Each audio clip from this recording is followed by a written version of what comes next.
Hi, I don't know what I'm doing, and this is a secret agent-style weapon system that launches a pen missile out of an Altoids tin using a modified children's Batman watch.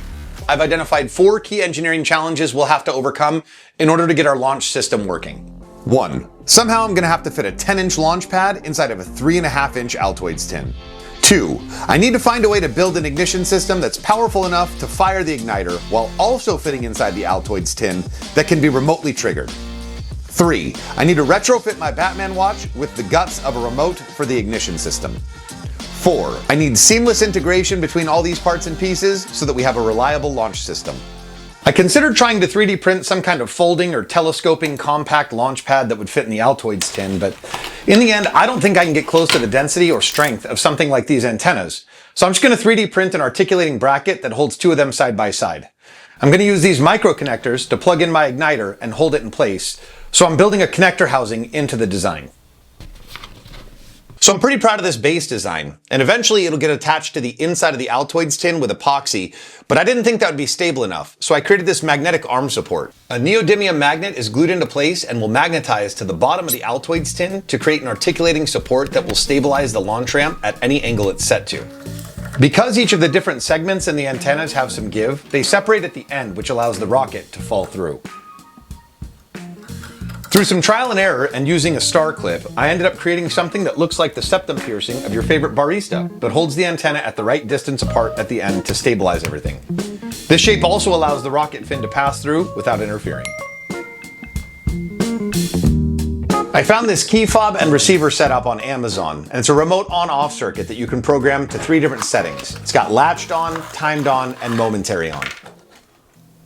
The receiver chip is tiny, so it's not going to take up a lot of space in my Altoids tin. We'll deal with fitting this into the watch when we get there, one thing at a time. The receiver chip doesn't pass along enough current on its own to directly power the igniter, so I'm going to use it instead to power a relay. This will allow power from the battery to be directly applied to the igniter through the relay, which is basically just an on and off switch. So because the igniter is a direct short, I can't use the same battery to power the receiver chip and the igniter. Because of this, I'll need to find a way to fit 2 batteries into the ever more cramped space of the Altoids tin. Okay, it's kind of the moment of truth. Let's see if our remote controlled circuit has enough juice to power our igniter. Here goes nothing. Nice. All right.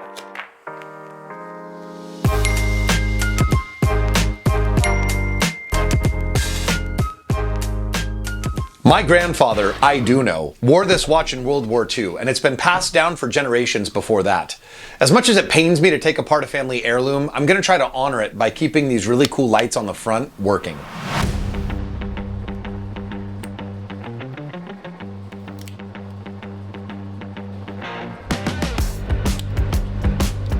There's a lot going on in this watch and not a lot of room unless I get rid of some of these components. Luckily, the little circuit that controls the lights is pretty small. Somehow I'm gonna have to reduce the size of this key fob circuit board to get it to fit in the watch. As best I can tell, this is just the antenna for the remote, so if we cut this chip down, I should be able to jumper it out with a piece of wire and maintain function. The second button on the fob is the off button, but since I just need the momentary on function, I can get rid of it. I'm gonna hook up a battery to the leads to make sure it still works after being hacked apart. Pressing the top of the Batman watch closes this button switch and activates the lights. I want to modify this to also send the signal to the launch circuitry in the Altoids tin. I'm jumpering out the on button on the remote, so when the Batman watch face is pressed, the light circuit sends power to the remote, which will power on, instantly sending the signal to launch to the ignition circuit in the Altoids tin.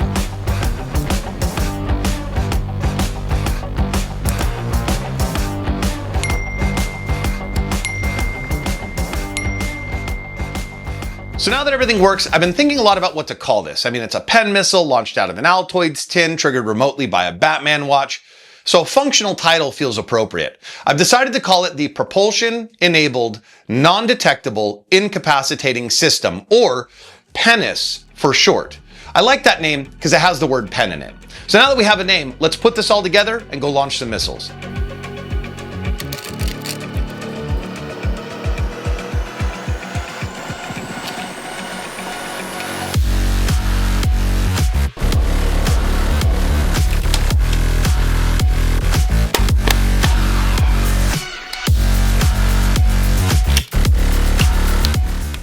This setup makes me feel like some kind of secret agent. It's discreet, it's compact, and hopefully it's powerful.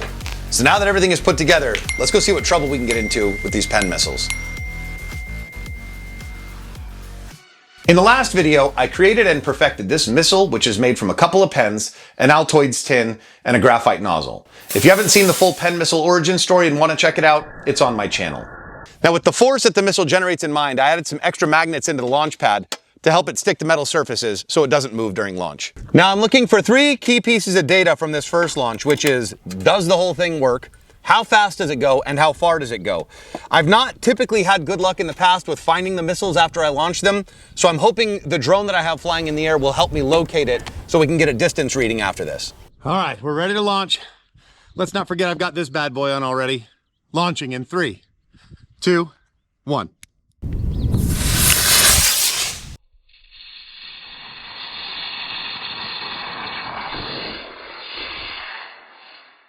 Okay, well, using the drone footage, I was able to follow the exhaust arc a little bit. I have a general idea of where it might be, which I've actually never had in the past during these launches. So I'm gonna go to where I think it is, and I'm gonna wander around for a while, see if I can find it. There it is right there. Still got 2 fins on it. We're going to use this launch for our speed and distance data. Now, the good news is that the system does work. It was able to successfully ignite all 9 missile engines and launch them, just not straight by any measure that you could come up with. So at the end of the day, we got 250 yards out of this launch. So now let's take a look at our speed data. So if we play this footage frame by frame, we can see that we lose trajectory so badly by the 3-foot mark that I can't really tell where we're at. But we can tell that it takes 5 frames to travel 1 foot early on in the launch. This was filmed at 240 frames per second. So if we plug all this into AI, because I don't need to use my brain anymore, we get a speed of about 33 miles an hour. Now, given that the missile weighs about 31.5 grams, AI also tells me that this gives us about 3.4 joules of energy on impact with something, which frankly sounds kind of lame to me. However, I still think we should launch it into stuff because that sounds fun. We can't do that out of the Altoids tin though, because I wouldn't be able to hit anything. But I have an idea for that.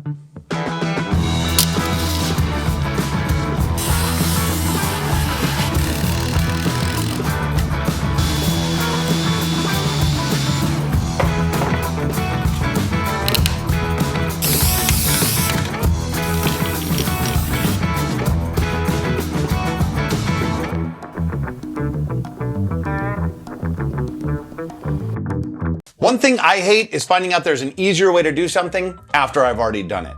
If I had known how easy, affordable, and fast JustWay's services were when I started this project, I could have been launching my pen missiles off of this beautifully machined aluminum launch pad instead of this 3D printed block that melted more and more with each launch. JustWay is an online service for all of your machining needs. They're able to do vacuum forming, 3D printing, sheet metal fabrication, and everything in between. In all honesty, the thought of using a service like this in the past was always a little intimidating to me, but after the amazing experience I had with JustWay to make these parts, I know they're going to be a huge part of future builds on this channel, so be sure to go check them out. So I made this frame to keep the missile on trajectory for 10 feet. From what I could tell in those initial launches, that should be enough time for the missile to build up to full speed or something very close to it. So now we can just point this frame at what we want to shoot, fire off a missile, and we'll see what kind of damage these things can do. Okay, kind of nervous. Here we go. Launching in 3, 2, 1.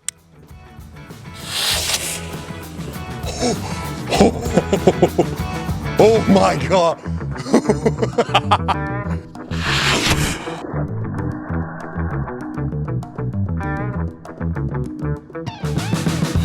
Okay, well, this went so well. I think we should try something more interesting. Dang it. Let me see. Did you take your button? What?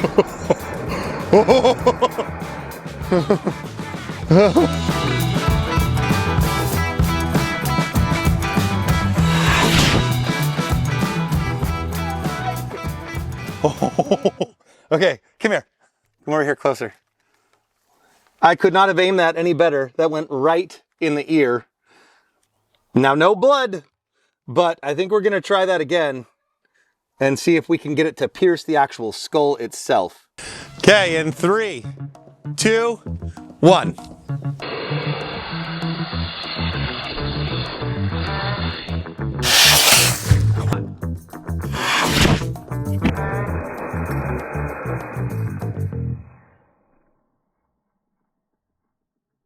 Okay, so I'm gonna pull this thing out in a minute, but I'm just looking, I don't know if you can see this, but there is a crack in the skull, like it fractured the skull, like right along in there. See where it's opening up? So that's actually bone fragments stuck in the tip of our pen missile. So we actually gouged a piece of his bone out of his head, out of the skull.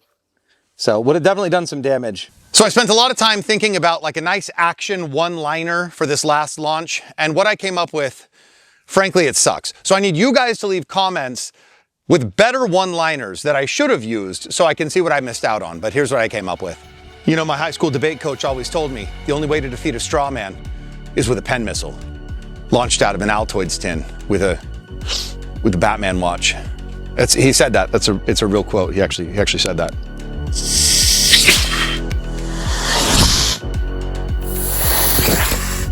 Seriously? He's doused with gasoline. He's supposed to light on fire. This was supposed to be a thing. I'm gonna go get a lighter. Oh, shit.